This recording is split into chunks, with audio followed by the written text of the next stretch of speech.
Merde, tu vois pas qu'il y a la queue? Mets-toi dans la file. C'est aussi pour les toilettes, je dois juste faire pipi. C'est ok? Je peux y aller? Bien sûr, vas-y.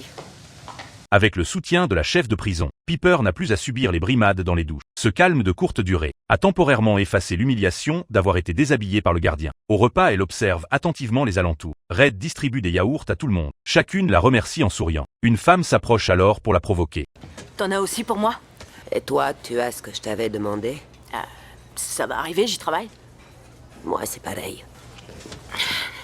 Piper comprend enfin que toutes ces femmes sont sous les ordres de Red, alors qu'elle commence à s'inquiéter. Red lui tend spécialement un yaourt, un cadeau de bienvenue pour la nouvelle. Piper est très touchée. Elle se confie sans aucune méfiance. Mais quand elle se plaint que la nourriture est immangeable, les sourires de toutes les présentes se figent instantanément. Quoi, qu'est-ce qu'il y a? Je t'ai pas dit, c'est justement Red qui gère la cuisine. Je suis vraiment désolée. Tu n'aimes pas ma bouffe? C'est pas un problème. Piper veut s'excuser immédiatement. Red tourne les talons, le visage glacial. Nikki lui fait comprendre qu'elle a commis une grave erreur. Cette nuit, la Piper ne ferme pas l'œil. Le lendemain, elle entre dans le réfectoire avec appréhension, mais le personnel l'arrête. Red a préparé ça spécialement pour toi. Waouh, c'est trop gentil. Dis-lui que je la remercie.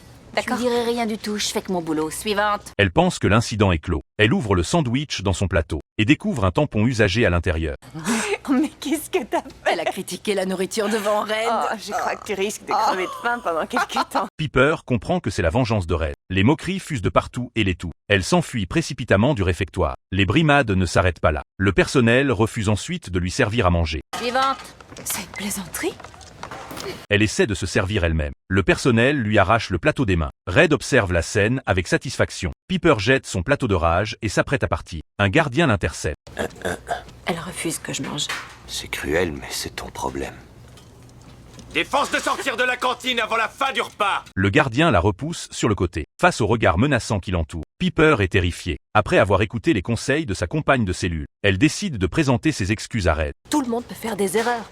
Tout le monde dit des choses stupides qu'il regrette ensuite, ça arrive constamment. C'est vrai.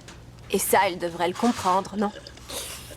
Avant qu'elle puisse parler, Red l'interrompt froidement. Elle lui dit clairement qu'en prison les excuses ne servent à rien. Mais il y a un certain nombre de règles en prison. Et la plus importante de toutes, c'est que dès l'instant où tu te montres un tant soit peu faible ou fragile, c'est comme tel que tu seras considéré.